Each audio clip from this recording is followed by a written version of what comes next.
I'm your co-host Jamie, pronouns she, her. And I'm your co-host Spencer, pronouns they, them. And this is Pixel Therapy Pod. We're a bi-weekly interview show bringing you new perspectives on video game culture and current events while centering the relationships queer folks, trans folks, people of color, disabled folks, and other marginalized players have with games. On Pixel Therapy Pod, we believe that video games can serve as tools for understanding ourselves, each other, and the world around us. Find out more on pixeltherapypod.com or follow us on social media at Pixel Therapy Pod.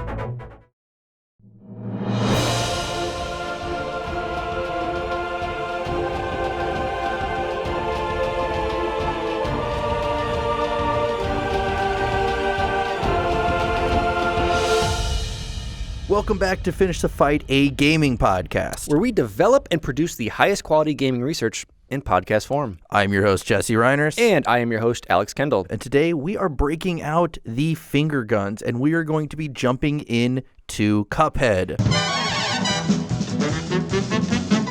Yes, we are going back to that 30s style, Mickey Mouse-esque cartoons, taking the essence and the idea of it, getting rid of the racist part of it. Yes. And bringing you more of just this lovely, lighthearted, murdery game about selling your soul to the devil. It's literally like on the surface, this game is really cute and appealing. And then you actually get down into it and you're like, oh, this is very dark.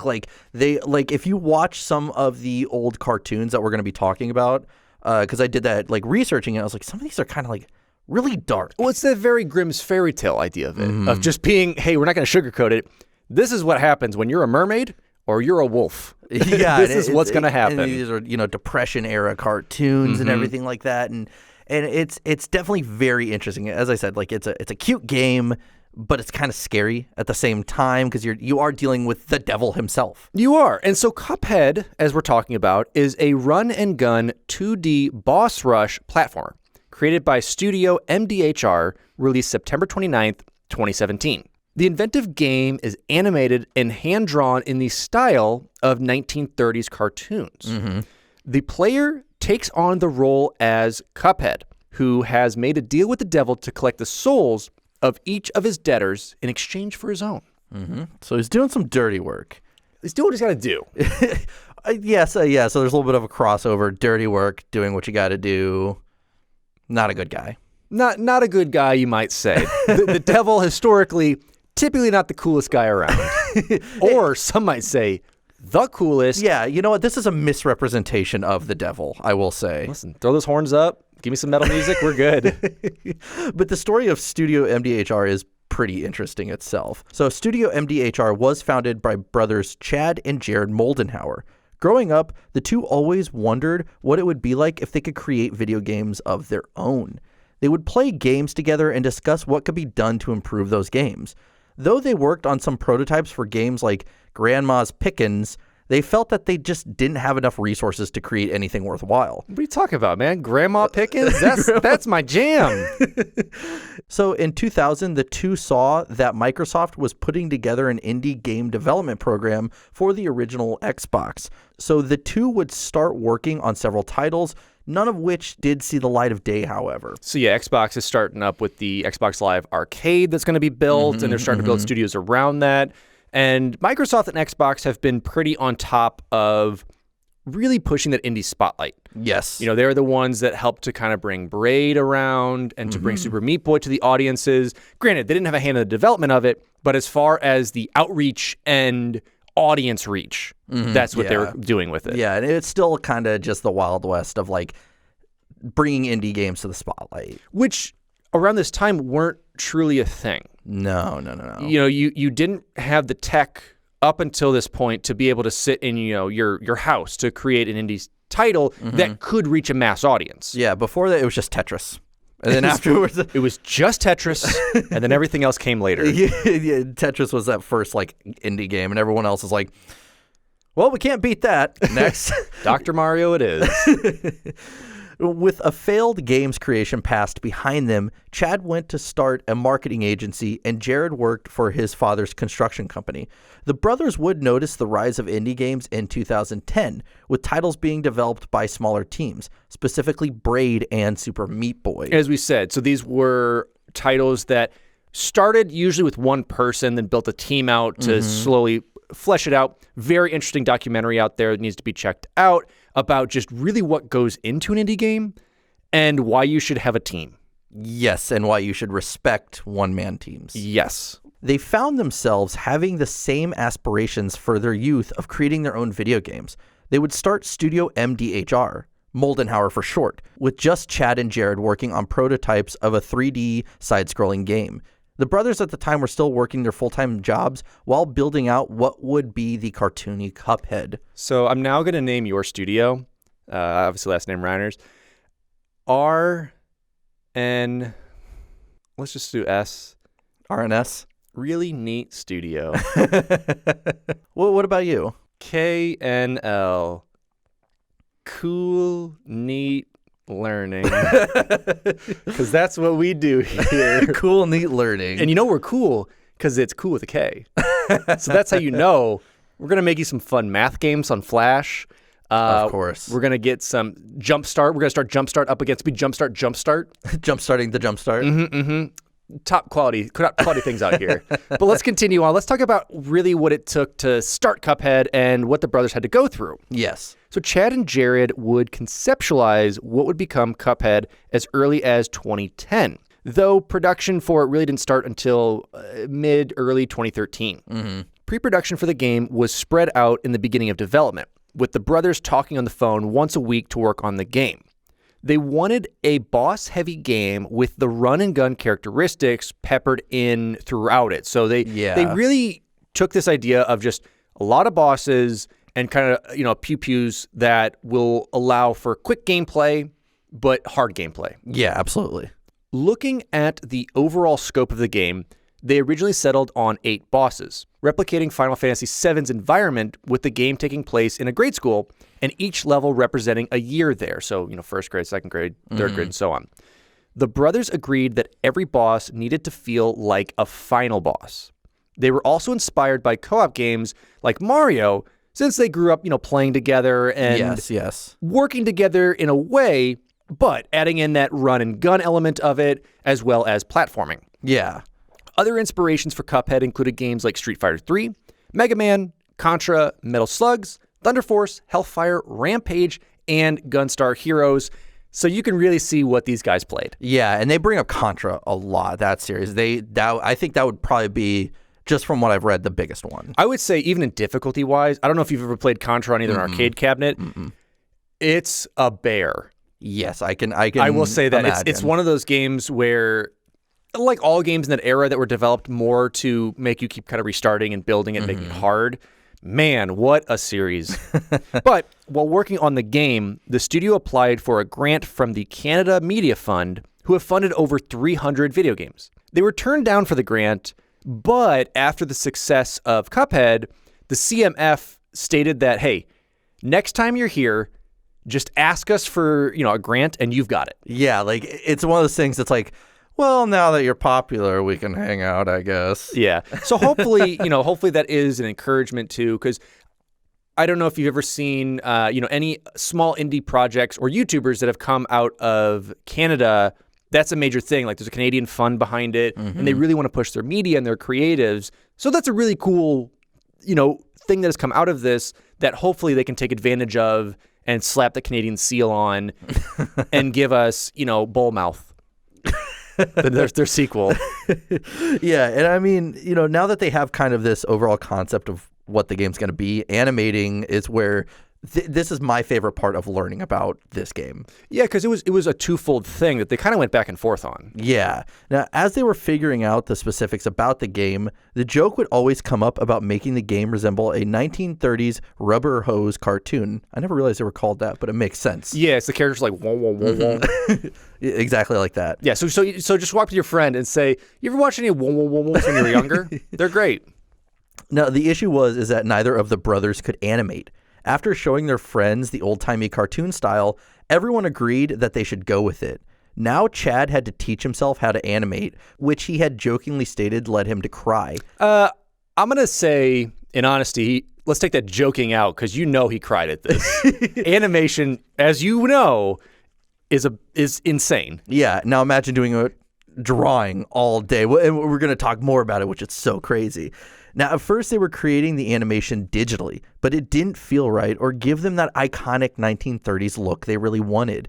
They decided to try hand animation, and Chad was also reading Richard Williams, the animator's survival kit, for inspiration and just some kind of tips and pointers about that. It basically states kind of what you have to do to kind of keep sane with it, but to keep building your craft.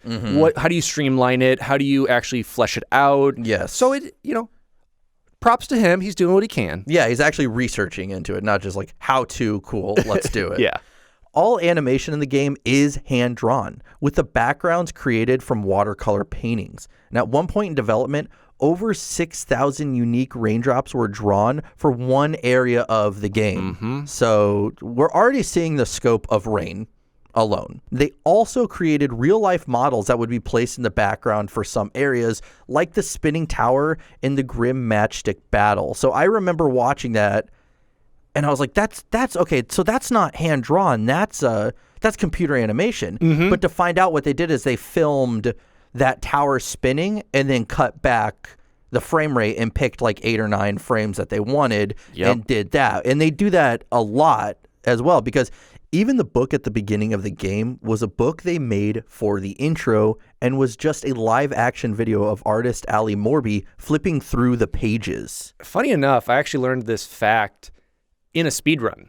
Oh, okay. It was great. It was during AGDQ or AGD, Awesome Games Done Quick, or Games Done Quick, GDQ. And it's just kind of a cool thing because he's flying by it and being like, yeah, that's all like real life. It's animation over this video part that's of it while you're doing these boss battles or while you're doing these things, because there's those, like you said, the tower, the book, just so many different things in there that make up a background segment that's real video with animation on top of it. Such a neat concept to it that you hands down, you don't see anymore.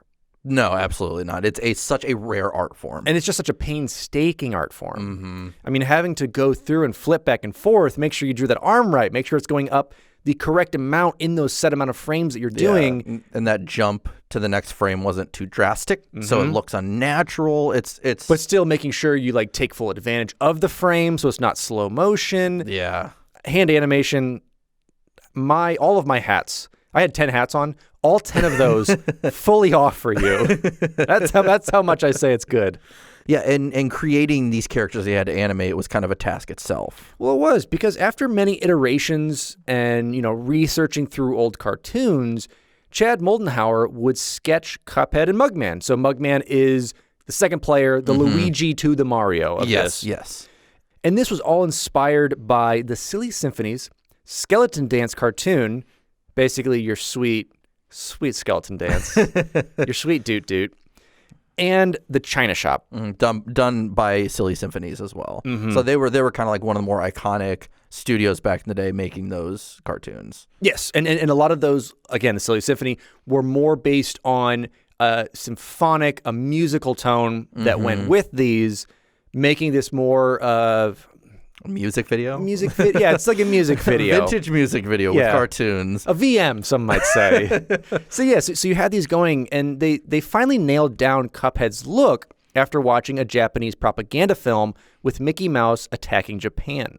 In the video, there was a character with a head for a cup, which was the main inspiration for Cuphead's iconic look. So taking those ideas, and a lot of these bosses even were taken 90% from these cartoons with a 10% flair to it. Yeah, it's very much so product of the time. But Cuphead was not the first choice. Over 150 different designs were created, and the game almost featured the propagandist being a kappa, which is not the thing from Twitch, but a Japanese folklore yokai demon or imp that looks like a turtle. So also, I think Animal Crossing, his name's Kappa as well. It's kind of like that turtle guy. Isn't it in the lore they like steal children? I think most of these like demons do. The story of these things are like terrifying. Because they're like these ugly creatures. Yeah, because yokai also are typically like ferry boatmen, so they can kind of like bring them on the boat, take them away. Idea of it. It's all terrifying, and I love it. So that would have been the inspiration for it, but they dialed that back and brought it to more of that kind of rubber hose cartoon, Mickey Mouse-esque, keeping it lighthearted for this very demanding and serious topic of death and destruction, deals with the devils, I guess basically a 1930s cartoon. Essentially, yeah. Pretty much what happened with it. It took a lot. It takes a lot, as we've both talked about, to do any of this animation. And so they had to bring some people in. They had to start figuring out who can we bring in to help with us because we can't do this alone. Yeah, and like almost unknowingly bringing people in at first. Yeah, and this all started with Chad's wife, Maya, who grew up drawing and sketching in her free time. She never tried to pursue art in her professional life, though. Instead, landing a career in IT and eventually leading a team building web-based financial applications. It's a lot more different than sketching and writing, essentially. Yeah, so changing it up, kind of taking that, okay, I'll go down a career path in IT, it's secure, I'll do this. But fortunately, she's a change of heart. Exactly. In 2014, while inking the game, Maya saw Chad working on animations and wanted to give it a try herself. She instantly outperformed Chad's inking skills and was brought into the project as a lead animator. She never had any animation experience before Cuphead, but used her talents as best as she could. I mean, that goes back to show you said that innate talent for art, and especially sketching and drawing. A steady hand. It just brings it back in. You're like, oh, I just have to sketch this, 24 times or 12 times. I can do that. Yeah, I love she outperformed him. He's probably just like put her in the chair and is like, go. He's got like a Charlie Day board of just like different like tactics to do stuff. He's just staring at it, and she just comes in and just like sketches it up. Like, here you go. Best of luck.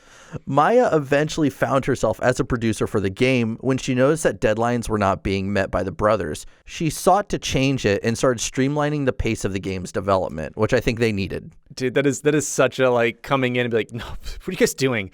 It's like taking over brothers who are just like, yeah, we're just having a fun time with this project, and you have to have someone come in that can say, dude, you got to hit deadlines. Yeah, you can't just say, we'll try to get it done. Like, no, get it done. You got to have some business sense with it. And so she, I don't think she gets enough credit at times for what she's done. I mean, she has inked this game, animated this game, and really kept it on track. I mean, this game, if she wasn't there, it may have never been done, or it's going to be released in 2077. Yeah, we'd still just be like speculating about it, essentially. Hey, guys, we finally finished Cuphead.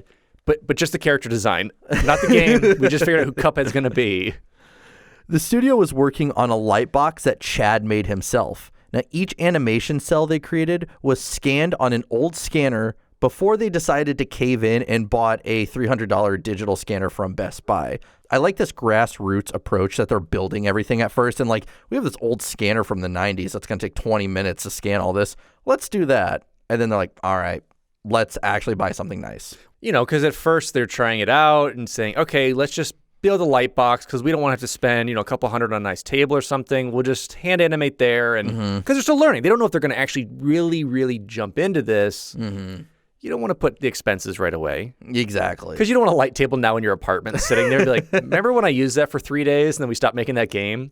I think everyone has that in their apartment, an impulse buy that they're like, I regret that. That's my entire house. My house was an impulse buy. What are we talking about here? And you're like, I never use it now. I never use my house. I'm outside all the time. I sleep under the deck. Now, once a new hand-drawn frame was uploaded, the colors were added digitally. They considered doing the coloring by hand, but it looked no different than the digital versions, so they decided to save themselves some time. Like, this project probably would have been double the time. Yes. And I appreciate that they looked back and forth and said, honestly, there's not much difference in it, especially because we're putting this on a medium that's fully digital.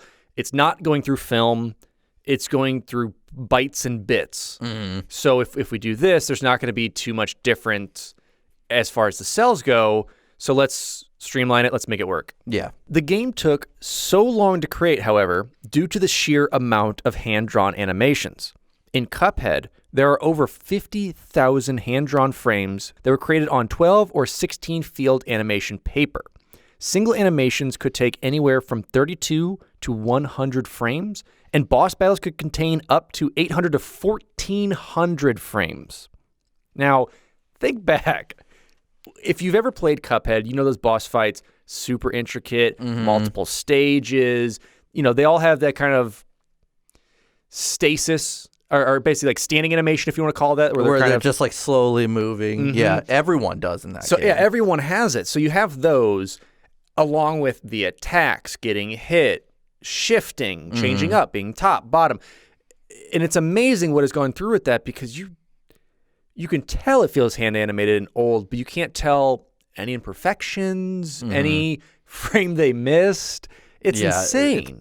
It's seamless. And like after you learn this stuff, just going back and seeing, you start to appreciate every little animation, everything that looks different after a frame. It's you appreciate it a lot more. Well, yeah, because Cuphead and Mugman alone had about 1,200 frames themselves. That's incredible. Yeah, and the backgrounds, as we had talked about, they took their time as well, and each watercolor background took around a week up to a month to create. Yeah, that's absolutely insane. Because again, it's hand-painted watercolor that needs to match the style of what they were doing back in the 1930s as well. Yeah, you have to match that. And you have to match, does it change the feel of it? Is it, is it stormy, as we had talked about? Is it bright? Is it desert? Is it, because with Cuphead, you go to different areas. You're in the sky. You're down below. It's frozen. You're in the casino eventually. So how do you animate those backgrounds? How do you bring in real-world elements? How do you make it feel... Because it's tough. They're dealing with, how do you make a period piece feel modern? Yeah, that's exactly it. And that's what they're working with. And the other thing they really had to work with was balancing the difficulty. I mean, we knew from day one, boss battles, run and gun.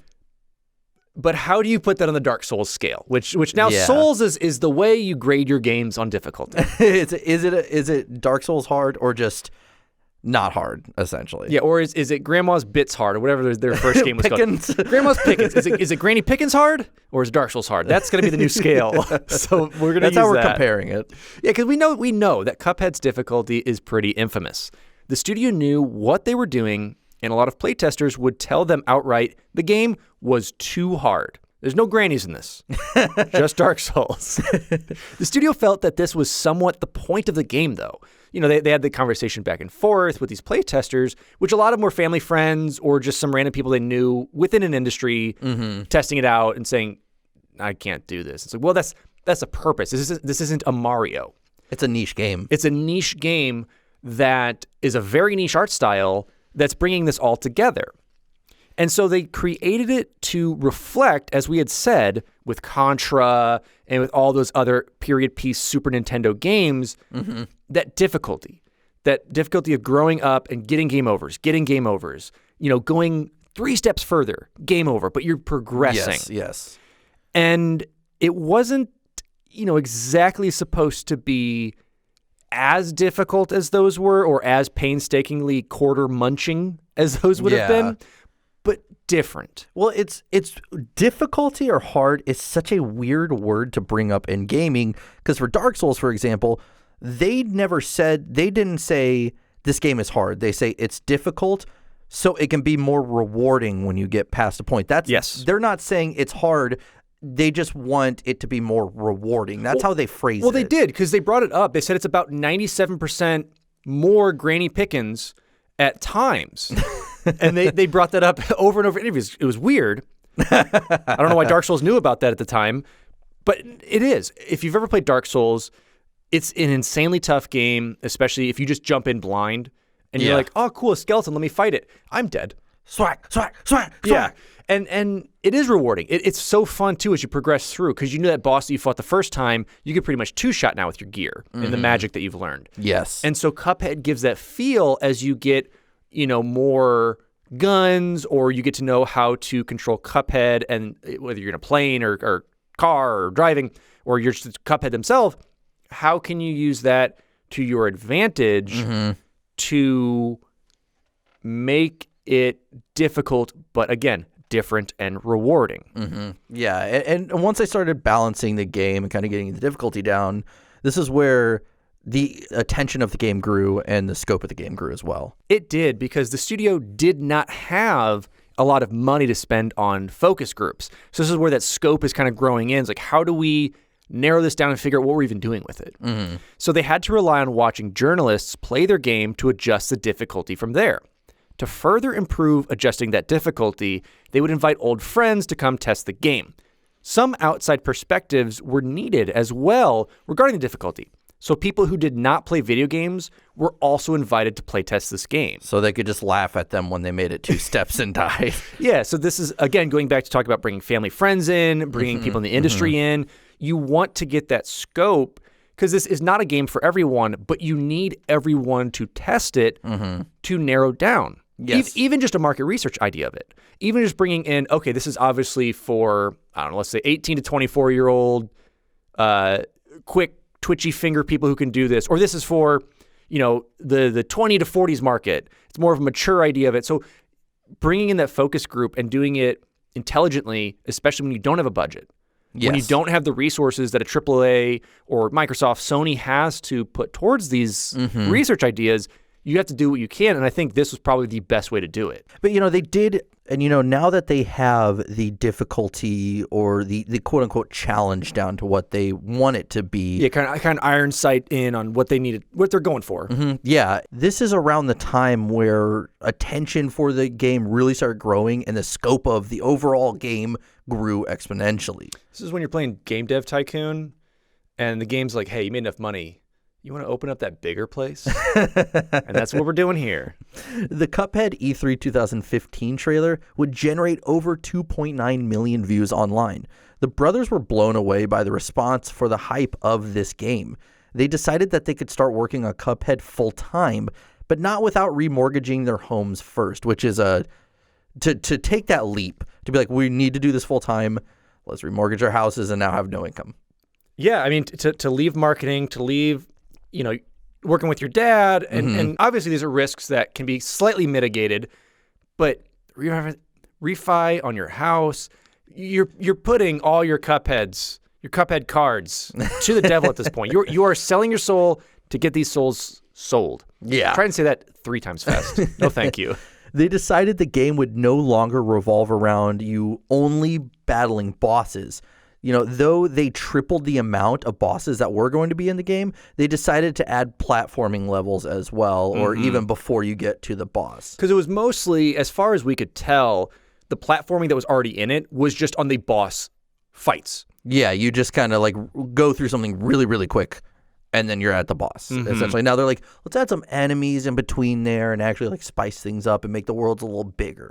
And it works, because if you want the players to stay around and I think feel the environment, feel the reason you made these backgrounds, make some enemies that make that feel that way, make it a level that at least draws you in and saturates you within that environment to feel it. Absolutely. It's hard to describe, but if you've played a game like that, you understand when you feel an environment. Red Dead 2, for example.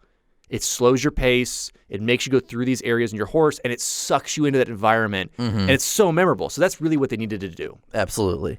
Now, as the scope of the game grew, so did the workload. The game could not be developed by 3 people anymore. Studio MDHR would bring in family members to help with the game, as well as outside artists and developers. Originally, they thought about opening a studio in Toronto to house Studio MDHR. Ultimately, they decided that they weren't going to do this due to 2 factors. First, hand animators were few and far between, and they couldn't find any near them. I don't think they could find any in Canada for the most part. Like, they had to, okay, this isn't just a thing you can like go down a local art shop and find someone. This is a dying art. I mean, this is like essentially, this is like trying to find like a blacksmith right now and be like, yeah, we should like 17 blacksmiths right now, and it's like that's a very specialized thing. They would go on YouTube to find artists posting their hand-drawn animations and hire all the ones that they felt would work best with their vision of Cuphead. The onboarding process was not easy as it was done remotely, and there was not a style like this game at the time. And this is where, now we've seen recently that work from home is a lot more common. Sure. And remote work, but this wasn't as common at the time. So there's kind of like a new experience for a lot of them. Well, and most of these, you want to get it together and really get those creative visions going. Remote work's always been a thing, but not as prevalent in today's era. And when you're trying to form a studio and bring this together, it's also that hype thing of like, yeah, we're going to have a studio. All the artists will be here. The devs will be working over here. We'll have one of those cool coffee bars that everyone talks about. So a lot of that builds up when you're wanting to create a studio and create an environment, but when you start looking around and saying, okay, we have a guy in Seattle, we have someone in Texas, we have someone over in England. We obviously can't bring everyone together and pay their move and pay all this stuff. So how are we going to go about this? We got to find some, Zoom calls. We're going to have to coordinate everything that's going to happen at this time. Yeah, it definitely was kind of a rocky start at Well, first. and that's crazy, too, because Zoom wasn't around then. So that was they invented Zoom. We got to have Zoom calls. And everybody goes, what? Zoom calls. I'm at Skype. So, yeah, they had to have, video calls, chats, basically Slacks, things like that to really get this going as we're all kind of working in this environment. But how do you do it with animators? How do you do it with developers to get on the same page? Absolutely. With this, though, animators had the freedom to work their own hours, without being bogged down for a typical 9-to-5 work day. So now it's like, okay, I can wake up at 10 or 11 and work till like 8 or 9 at night, which, there's that whole argument. Why not let people do that?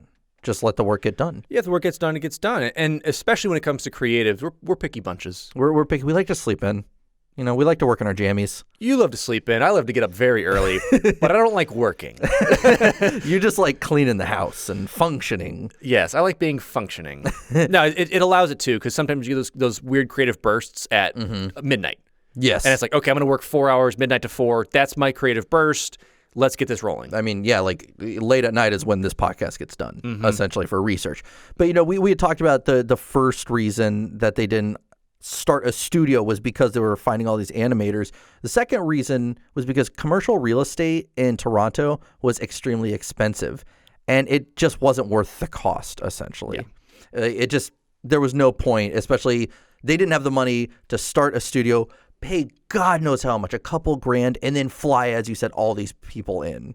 Like, it just wouldn't have worked out. Yeah, you're basically taking those remortgages to just spend it immediately on just another place to go. Yeah. Chad and Maya would struggle with work-life balance. During development, Maya would give birth twice.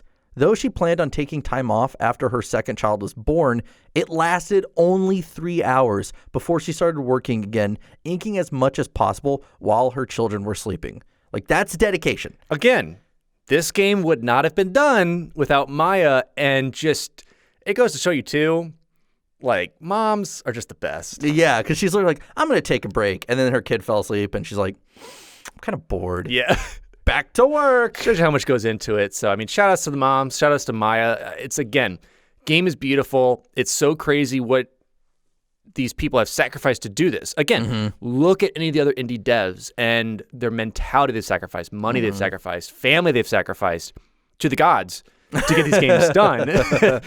Just what it really takes. It's a passion project that involves 110% of your passion and life. And luckily, we're seeing a huge success story out of this. Yeah. But on the unsuccessful side, unfortunately, the game was delayed several times.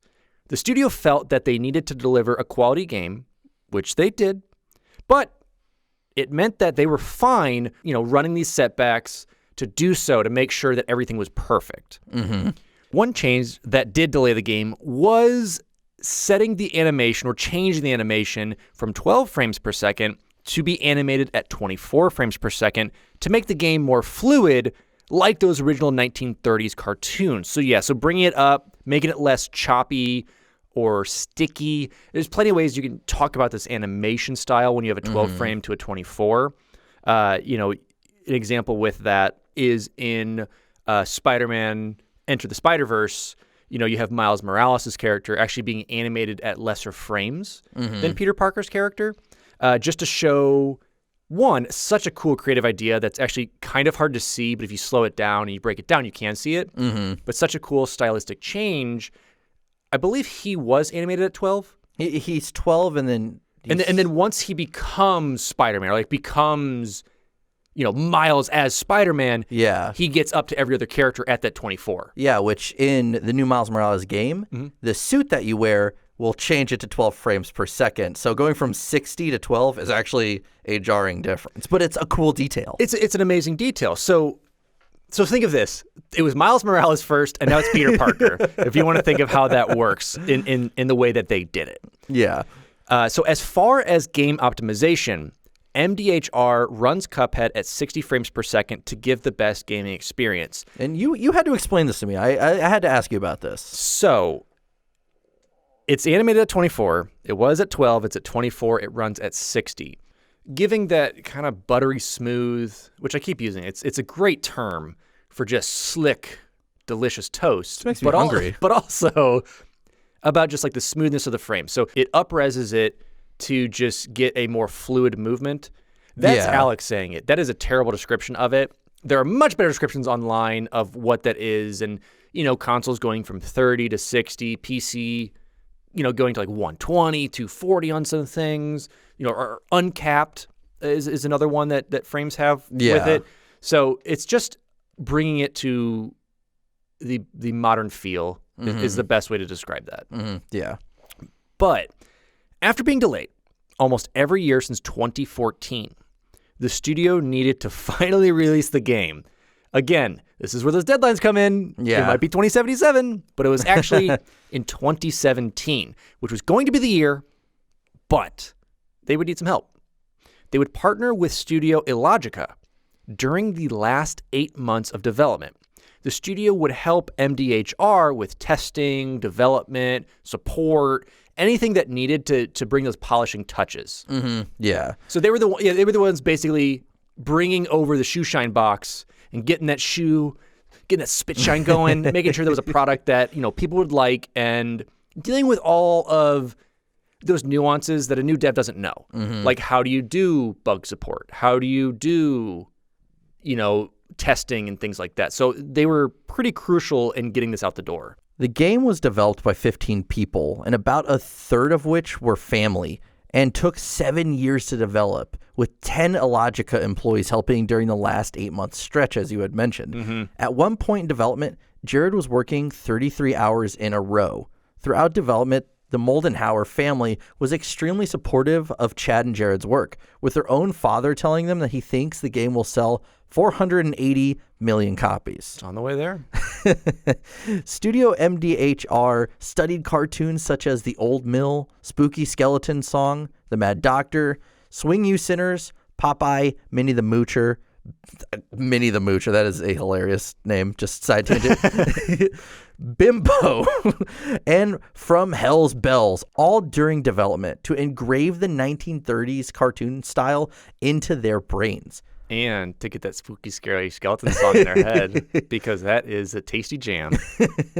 1 year after the game would launch, an update for it would be released with decreased load times, new animations, and would be localized for international audiences. This meant that the studio had to do extensive research, not only translating the game itself, but also researching typography from each country that was used during the 1930s, since all the type in the game was done by hand, which, my God, the workload does not stop. No, and again, a small nuance, a small thing. They could have just kept the old American 1930s thing for everything, and then brought in characters for certain regions, but they actually researched that, and even going as far as when they're porting over to either different Asian countries, that they're actually using character sets and types of that time as well. Yeah, it's incredible. They would work with calligraphers Kasuki Chiba and Shayuan Shira for the Asian ports of the game. Now, even though fans left and right wanted the game on the PS4, Studio MDHR would state multiple times the game was never coming to the PS4, even though the game was ported to the Nintendo Switch in 2019. So PS4 fans were really kind of just left in the dust. Like, are you kidding me? Like, come on. However, the game was released on the PS4 in July 2020 via a stop-motion announcement inspired by the 1933 short The Peanut Vendor, which is a terrifying video. I almost don't recommend watching it, which I think it's fitting. They use a stop-motion video essentially to do it, which makes me think they're probably going to do a stop-motion game eventually. I like that for Jesse. His two scary things, Hellblade and the peanut vendor. Those are his two scary moments right now. Microsoft was rather supportive with bringing the game to PS4 because, this game was originally just going to be a Microsoft title. Mm-hmm. With the release of the PS4 version, the Xbox version would get a free update that included a digital art gallery, behind-the-scenes commentary features, and a playable soundtrack. Yeah, so they wanted to make sure that they rewarded those on their home console, if you want to say that, with a free update. Because for some reason, there's still console war superiority at times. They're like, why did they get it? We were only supposed to have it. It's like, okay, here's free stuff. Shut up, nerd. You happy now? We're going to take care of this for you. So no, it's cool that they did this. And, my favorite titles to play nowadays are these indie titles that are passion projects that they are like, hey, let's give you all the notes of how we did it. Let's give you the soundtrack. Like play through it. We love this. We put so much into it. We want you to enjoy every single aspect of it. And I'm glad that they did that. Yeah. One thing that we talked about earlier, not having the budget, but really doing more of, I don't know, grassroots in a way. Guerrilla marketing, what they can which do. I guess is YouTube, essentially. Yeah, especially in 2013, which was when Studio MDHR created their YouTube channel with the trailer for Cuphead, advertising it as a 2014 release. It didn't work out that way. Yeah.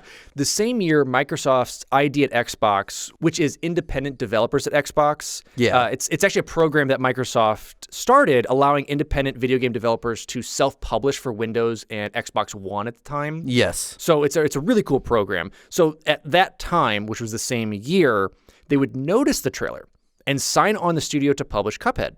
With Microsoft backing the game, now they had a real marketing budget. Before, they had just planned on setting out a few tweets, dropping some business cards on some windshields. It's kind of like how we market this podcast. Just like, here's a tweet. Yeah, actually, Jesse just screams it out the door. He's got a megaphone. He never tweets it. He just writes it, screams it, and then goes about his day. No, but they actually had a budget. And before they, they just planned these tweets, planned a couple different pieces of marketing, and they had considered a PR firm, but knew they would never be able to afford it. Microsoft was rather hands-off on this development process as well, which was a huge blessing in disguise for them because, again, ID at Xbox and all this stuff behind the scenes really wanted these independents to come out and do what they could. So Microsoft was just saying, listen, we'll help you where we can, but we'll be hands-off. Yeah. We'll kind of just back you. Here's $5 in marketing. Exactly. They allowed the studio to take as long as they needed to create this game, which, again, most of your studios that work with publishers, you have a deadline, and you usually have a hard deadline. Yeah, there's no budging. Release the game as is. If you have to, we want our money back. They want their money back. Investors want their money back. Any parties that are involved want their money back from it. So it's how can we do that? Absolutely. So the deal with Microsoft would have them handling all of the marketing, including the game being shown at E3. The game would officially debut, as we had said, at E3 2014 with everyone's eyes on Cuphead. Every year since, so between 2014 through 2017, the game was shown more and more. With it, fans' excitements would increase exponentially. Yeah, it was such a hyped game, and it delivered. That's such a crazy thing. It's a 2-hour game that people waited years on. And it goes to show that when you're creating a title that is very different than what you've seen, that is kind of tongue-in-cheek, hey, we're that fun, happy cartoon, but we're also shooting these down and showing the bosses. And around this time, I believe, too, 2014, I believe, I may be wrong, was the release of Dark Souls 2. So we're still in that Souls market that's slowly building. Oh, hard game? Cool. Yes, and so they were hitting that mark, too. So that's where that audience is coming in instead of getting that gritty, real-life feel, I guess you would say, of Dark Souls, or this cartoony feel of it. It's a welcome change, and fans were just pumped for something like that. Yeah, and they did do a few other marketing ploys that were kind of interesting, and even post the game being released. So Studio MDHR and Dark Horse Comics have teamed up to release a couple of Cuphead comics, with Cuphead Volume 1, Comic Capers and Curios, and Cuphead Volume 2, Cartoon Chronicles and Calamities. Who doesn't love a good play on words? And then they also brought Cuphead into Super Smash Bros., who would be featured as a Mii fight costume in January of 2020. Now, let me talk to you who's not a Smash Bros. Player. This guy over here. Me? You pointing at me? You just said They brought Cuphead in. No, excuse you. They brought a costume. I said a costume, but they brought the Cuphead name in. It's sacrilege. Sacrilege is what I'm going to say here. I'm sorry. But at least they did bring it in and a notice of it, and at least something about the game was included, which is really cool. Not a character. I do want Cuphead in the game. That would be awesome. Not as my stupid me I made, but as actual Cuphead or a Mugman skin would be really cool to have as well. But with marketing out of the way, the game is released. You have it in your hands, or you have it on PC. Maybe you waited later, you got it on PS4 or the Switch. Let's talk about the gameplay of the game as well as the campaign, the overall story itself. Now, players must fight a variety of bosses who have different stages, as well as make their way through platforming levels.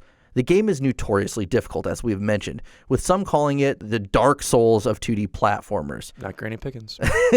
To add to the difficulty, the game cannot be completed on simple difficulty initially. Now, if players want to experience the entire game, they must choose the regular difficulty. This creates a more challenging but ultimately rewarding gameplay experience. Now, players don't have to go through the game alone. The game allows for co-op, with a second player taking over the role of Cuphead's brother, Mugman, as you had said, Luigi.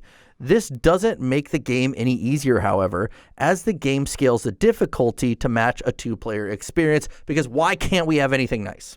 No, it's fantastic. I'm glad that that's in there, and I appreciate games that do that, whether it's increasing health of enemies, adding enemies on the screen, changing up how much a boss fires, something like that. It's really cool that they're able to kind of double program the game to say, if this, then that, based on a single player or co-op version of it. And players can also choose from a variety of ammo types that they're going to get throughout the game that have different damage output and rate of fire, and gives you more options for your play style. Exactly like our Super Nintendo games, talking Contra, we're talking even like TMNT or any of those side scrollers that allowed you to pick up different weapons to have to change up, whether it's like, for Contra, machine guns, rocket launchers, flamethrower, things like that. Cuphead has the same idea going along with it. Yeah, because Cuphead and Mugman, they don't actually have weapons. They just literally have finger guns that they just fire from, and you just like click, click, click, click, click, click. Like that's the whole noise the entire time. Funny enough, Jesse did that sound for the game.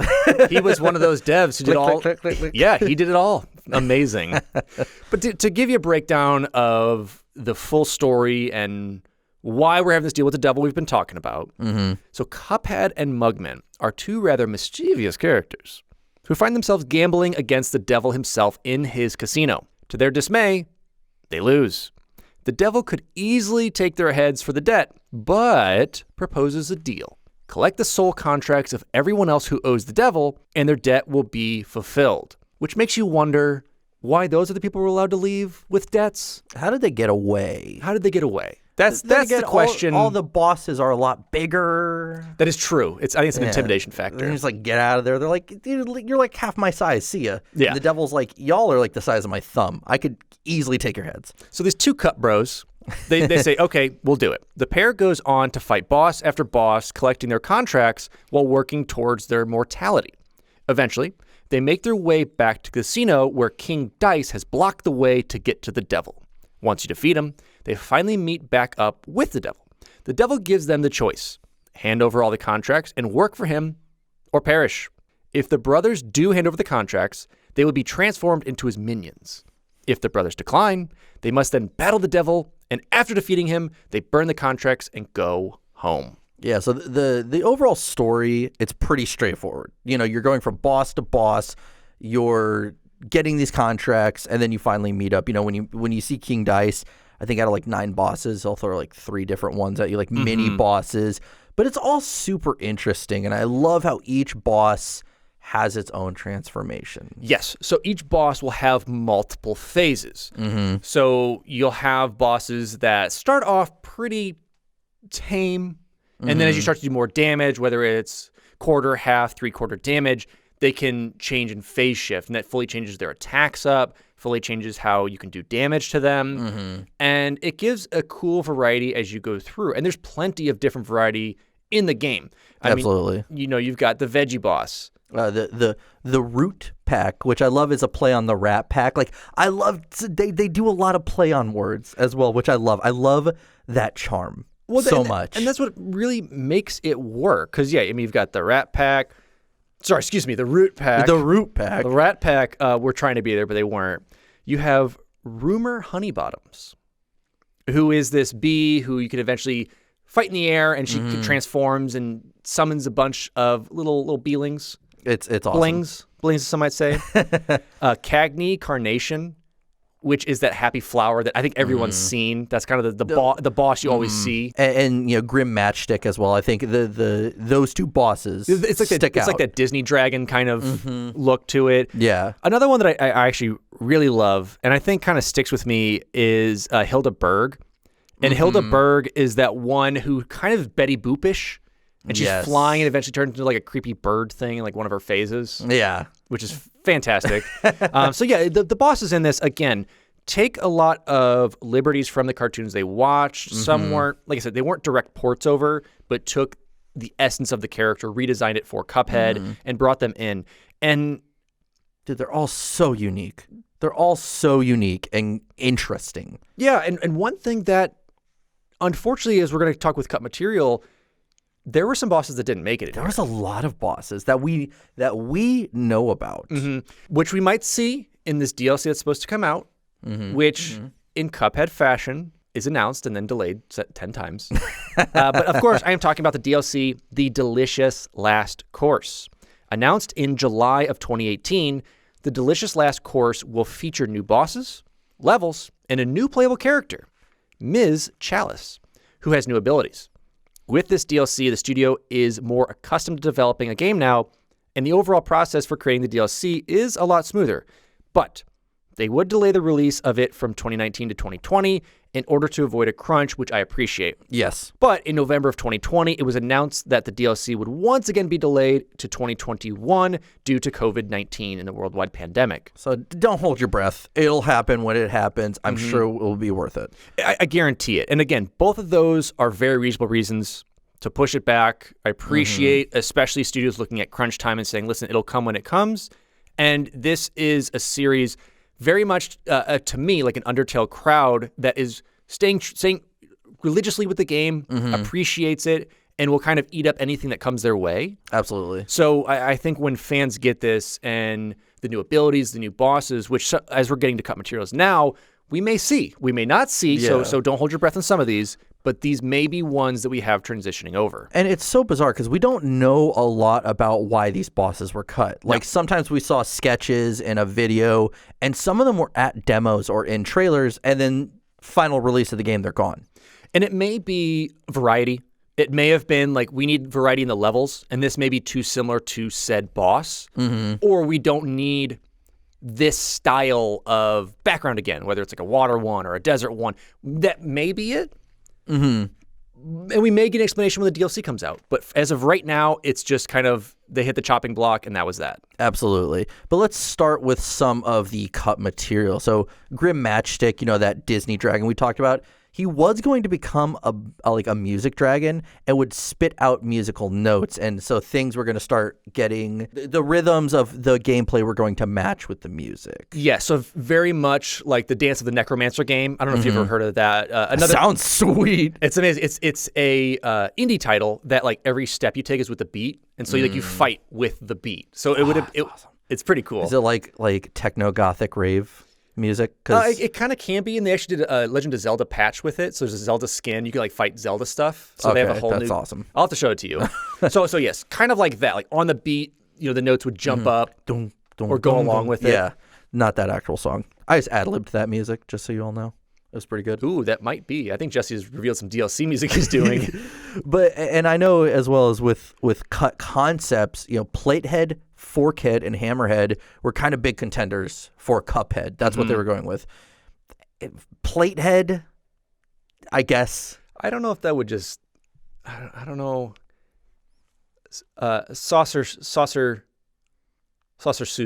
Saucer salami. I don't know. Yes, saucer salami. All right, so Jesse has now agreed he will do fan art of saucy salami. All right, I'll do it. If you join our Discord, link in the bio, I will put it in there under, let's say, the podcast channel. Fantastic. Can't wait. But we also had, as I said, these bosses that were cut is we had the bat boss, the octopus, jellyfish boss, the spider boss, patchy boss. And did it show anything about the patchy? Was that like a scarecrow-y kind of boss, or is that... He was a robot, essentially, and I think Okay. Patchy was the name of him. So he was like this I would say more like 1940s or 50s style robot, and maybe that's why it was cut. Yeah, maybe later, like kind of like post-war era stuff type things. Yeah, that makes sense. But we also had the card boss that was going to be part of that King Dice fight. So it was going to be, I don't know what the transformations would have been, but it would have been like a King of Diamonds or something. Sure. Who knows what it would have transformed into. But also we had the Radish and Betty Beat boss that were probably going to be part of the Root Pack. And Betty Boop, I'm pretty sure people have speculated is throwing her own beat children at you. So when she throws, she's like crying. So everyone's like, that's a little morbid. But next we had the Toast boss. So this would have involved Toast that eventually transformed into a toaster. I'm down for that. If we don't get Toast Boss, I'm riding. But the Sally boss fight would have been different. So instead of a second phase having Sally marry her husband, he actually would have died. And in the background, it would have shifted to a nunnery where nuns would throw rulers at Cuphead. A different phase of the battle would have had the husband returning as a deity throwing grapes at Cuphead. I'm down for all that. That's pretty interesting. And then finally, we have 2 levels that were cut. There was going to be a water level. So which is probably why we lose the octopus jellyfish boss. Yeah, because I know we do have... a water-based boss battle, but that's air combat. Yes, above it. And then finally, there would have been the coin-op bop level. This level would have been reminiscent of classic arcade games, with certain areas reflecting games like Frogger and Space Invader. Now, there was speculation that part of this level would have had Cupman and Mugman playing an arcade cabinet of themselves. Oh, cool. So I think the screen would have been like a little smaller, and you see Cuphead and Mugman controlling stuff. Yeah. But, I mean, maybe if we ever get a sequel, or maybe it'll be in that DLC. I'd be very interested in it, because that type of stuff, when you kind of break the fourth wall idea of it, or, almost like a handshake deal. I love those things where, like, if you beat it, the person next to you like, I was the boss. You beat it. Good job. You just shake their hand and leave. Yeah. Stuff like that would have been interesting. Another thing that I find actually really interesting, and we're potentially going to see, there's speculation right now, about a lot of different game movies that might be coming out, might be canceled. One of those being a TV series for Cuphead. Yeah. And during IGN's Unfiltered podcast, Ryan McCaffrey jokingly stated that Netflix needed to make a 12-episode run of Cuphead, with Jared Moldenhauer expressing he was actually open to that idea. It would not take long for Netflix to start work on the Cuphead show. It all started when Studio MDHR's licensing partners, King Features, called them to see if they were interested in a Netflix adaptation of their debut game. Jared and Chad first thought they were just joking with them and saying like, hey, it'd be cool, a Netflix show. They're like, sure, okay. Yeah, good one, guys. Now, how about you do your job? And they're like, what? Yeah, where are we going to get some cool merchandise things? What are we doing? Yeah. So Studio MDHR co-founders Chad and Jared Moldenhauer are executive producers for the show and have expressed that they want to stay away from computer-assisted animations. It seems that some of the show is in fact being designed and animated on computers, but not really known how much as of right now. Because there's like a trailer out there, like a small one, and there is some like clips that they released, and they showed some behind the scenes. So we don't know the full extent. We don't know a lot about this. It's just currently in development, and keep it on your radar. Yeah, well, because as of 2021, the show is obviously still in development with only a few clips being released, as Jesse had said. So we'll see what it comes about. Hopefully we get some news sooner rather than later. But obviously with the year that 2020 was, everything is up in the air for pretty much anything creatively. Yeah. And what's interesting is Disney has even called the studio, MDHR, to touch base with them and keep the line open in case the brothers ever wanted to work with Disney. So that's, still pretty incredible that this indie game, Disney's like, if you ever want to do anything, just, text us or something. Just text us. Oh, those claws of ours sinking over you? Don't worry about that. Don't worry about us just sucking you in and conglomerating you. Don't worry. Which luckily, I'm sure that they still have a lot of creative control. I said they're executive producers of the Netflix adaptation. So I mean, I have no idea what that show would be about. Is it going to be a kid's show, or is it going to be like a dark humor show? Almost like a Happy Tree Friends kind of weird craziness to or it. like Ren and Stimpy, stuff like that. Like, I don't know yet. I'm interested to see, because I'd probably watch either version. I'm assuming they'll take the game. They'll kind of do what they're doing, I assume. Hopefully, yeah. Keep it 30s. Again, less to no racism would be very good. Yeah, preferable. Preferable, which I'm assuming they might take that idea of that cartoon idea. Maybe a Cuphead Mugman life, fighting these bosses, but then they become friends. Who knows? Who even knows? But what we do know is information about the music itself in the game. Now, the Cuphead original soundtrack was composed by Chris Madigan, a Canadian composer and principal percussionist of the National Ballet of Canada and Orchestra. He regularly performs with many groups, including the Toronto Symphony Orchestra, the Thunder Bay Symphony, and numerous other jazz, theater, and new music groups around Canada. Growing up, Madigan was childhood friends with Chad and Jared Moldenhauer. Originally, the Moldenhauers asked Madigan for 8 tracks for the video game late in summer of 2013, to which Madigan said in an interview with Bandcamp, quote, "I promptly and eagerly said, no thanks." However, the Moldenhauers were persistent, and Madigan was eventually persuaded otherwise. Madigan felt 8 tracks was totally manageable as a first-time video game composer, because he had never done anything like this before. No. However, as the scope of the game grew, the need for more music became paramount. So, yeah, all of a sudden they're like, we need like 27. And he's like, what? We need a bit more. And when approaching the style of the game, Madigan said during an interview with The World, quote, "I really wanted to approach it as if the golden age of big band and golden age of video games maybe coexisted simultaneously. How would a big band composer write for that?" See, actually, a note here, I believe Madigan actually left and Jesse did all the percussion by himself. When there were some technical challenges like learning the rules of barbershop music, the most difficult part about writing the soundtrack for Madigan was trying to take the 30s era big band and ragtime styles and trying to do something new with them. A tough feat considering their musical cliches and devices.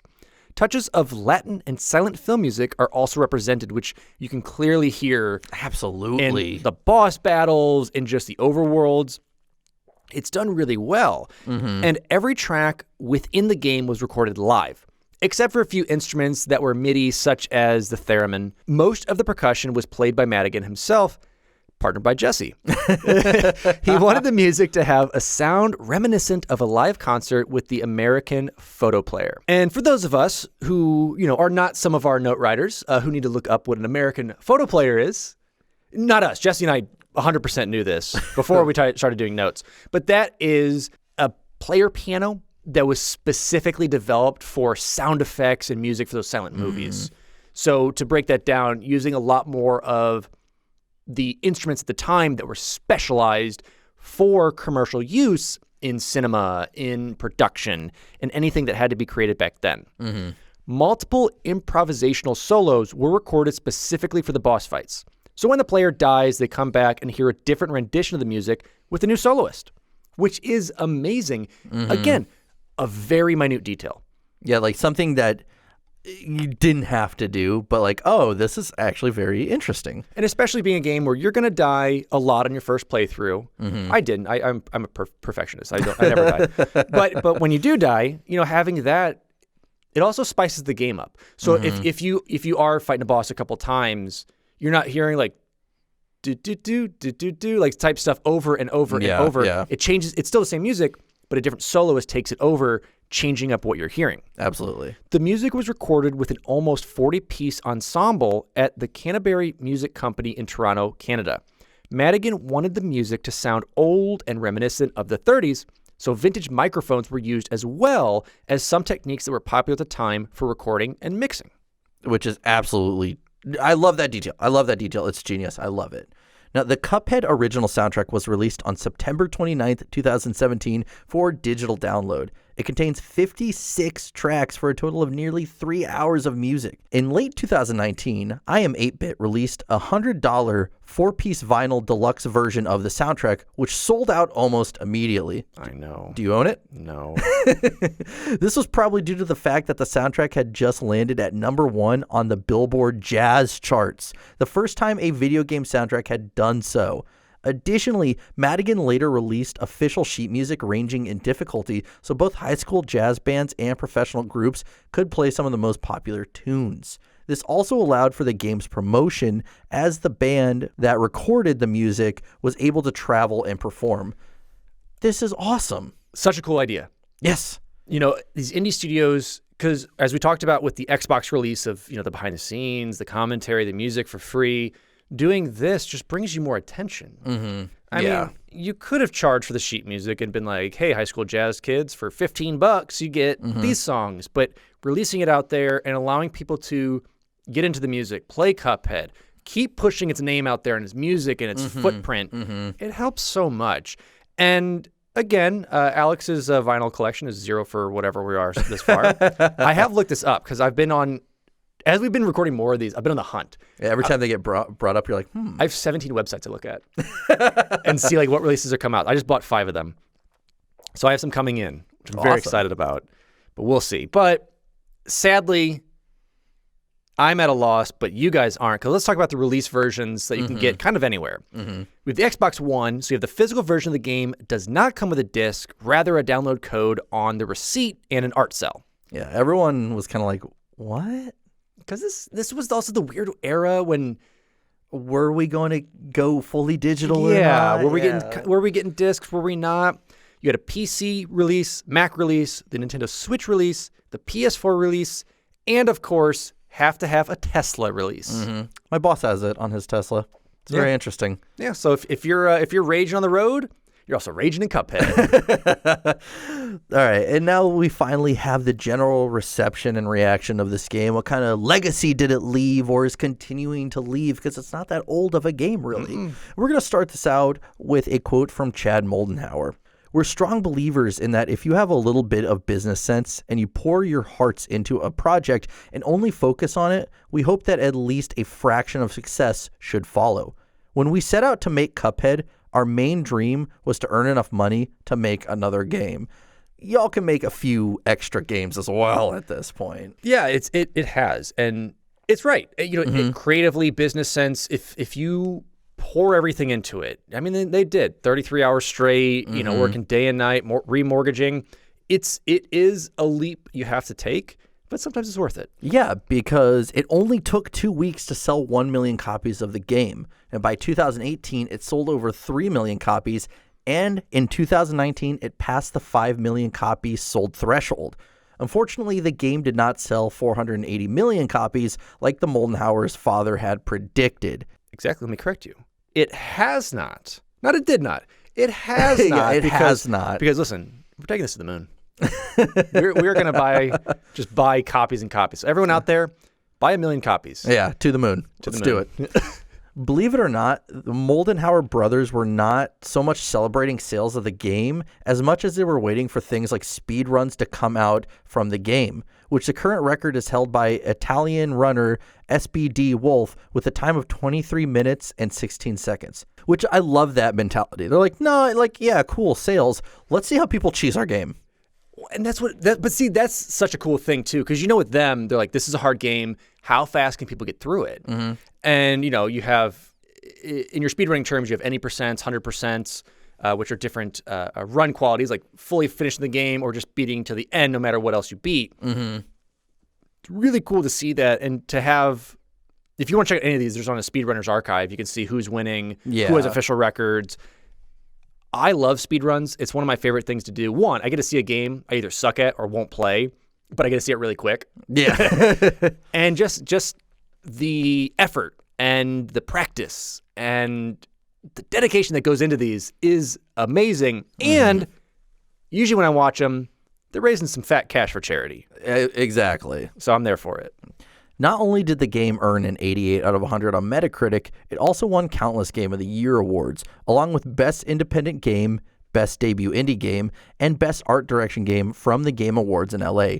The morning after winning all these awards, the Prime Minister of Canada, Justin Trudeau, would congratulate them via Twitter, which is awesome. Because again, now That's cool. Yeah, it's just like, hey, congratulations, representing the whole country with this badass game. Going back to the fund, receiving like the grant and stuff like that. They pride themselves on pushing that Canadian ideal and knowing that this is made in Canada.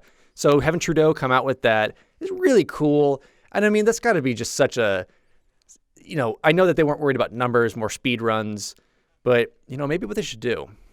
Thought for you guys out there, Cuphead.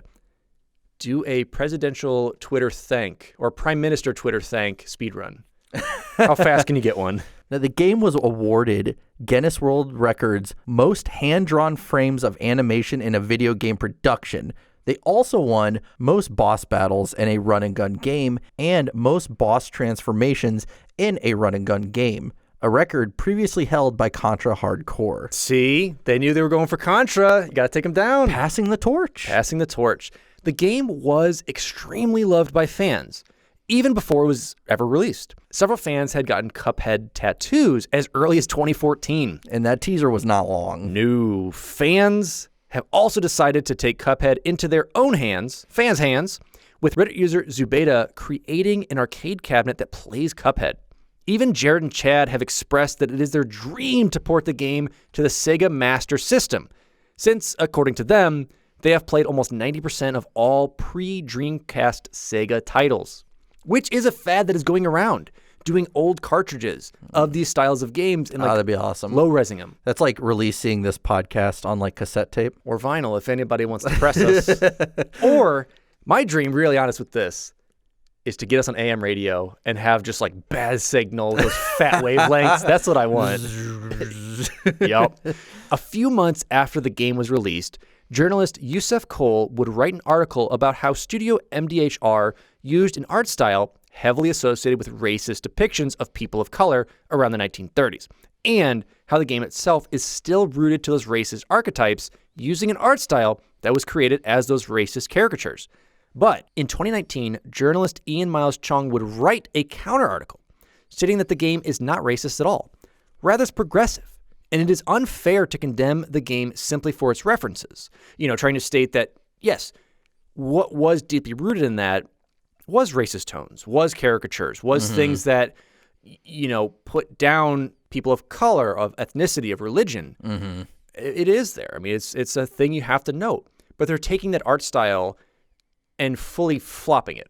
Yes. And reinventing it and almost repossessing it to be an art style we can appreciate that doesn't have those tones with it. Yeah, absolutely. And so kind of whichever way you swing with that, I appreciate there is an article for both sides because it needs to have a discussion. It needs to be brought to light and educate people. Yeah, and to have that education so that you can inform yourself on how and where things have come from and how they can be adapted today.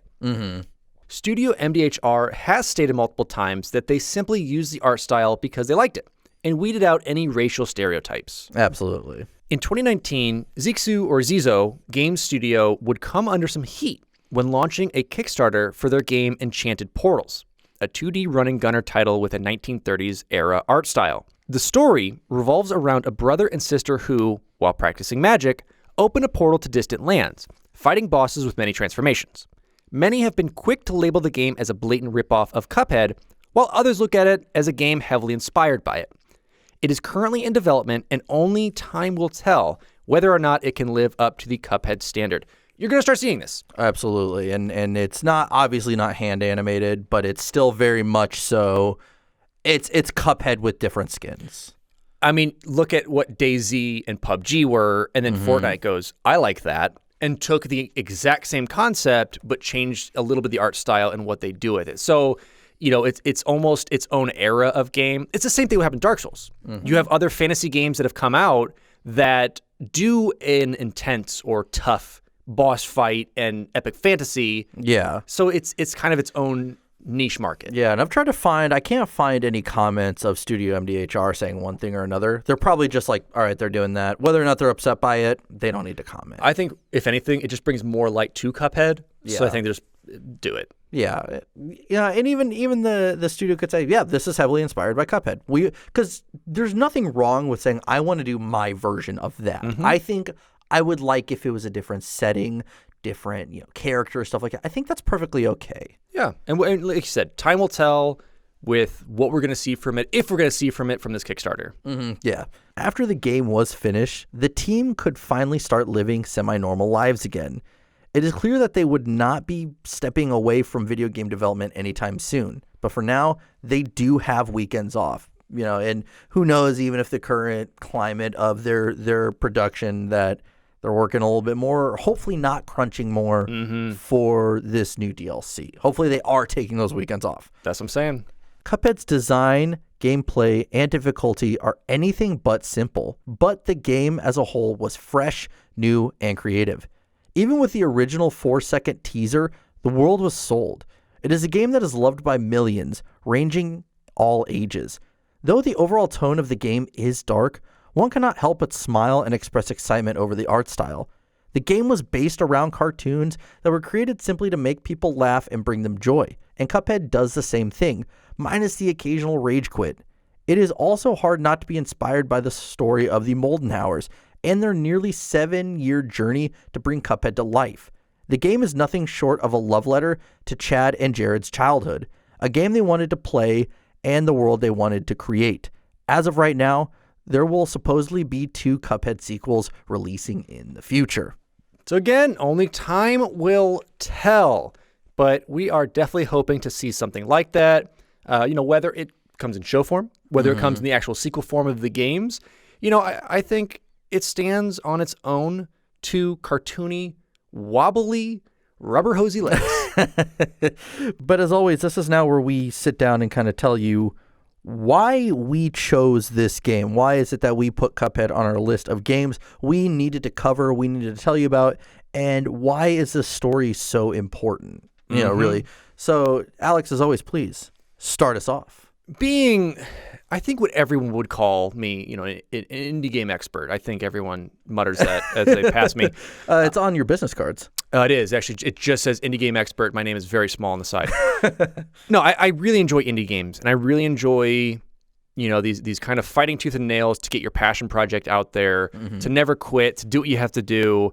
And that is one thing, and that's really one of the things I love looking at these indie games. I love looking at the pioneers of Meat Boy, of Braid, that can take these ideas and sacrifice their life, basically sacrifice a lot of what they have to open the door for these people, to open the door for indie gaming and bring it to light, bring it to the threshold, bring it to the forefront. And so I really appreciate that.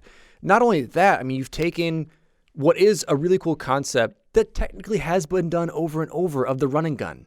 They played it as kids. It's been around. Metal Slug, Contra, stuff like that.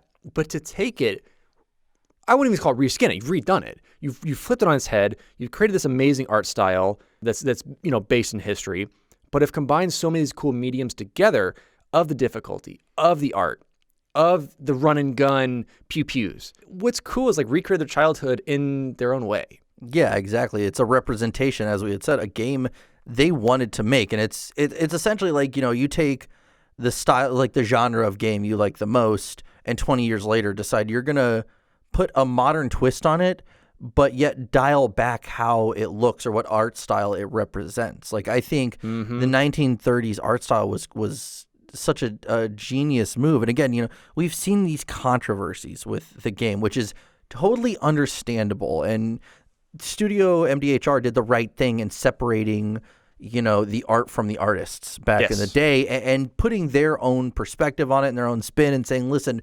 we're taking all the racism out. So this is kind of this goofy, silly art style that you get. This game is extremely difficult. I was never truly able to finish it. I maybe got halfway through. It's just too many rage quits for me. But overall, this game is so cool.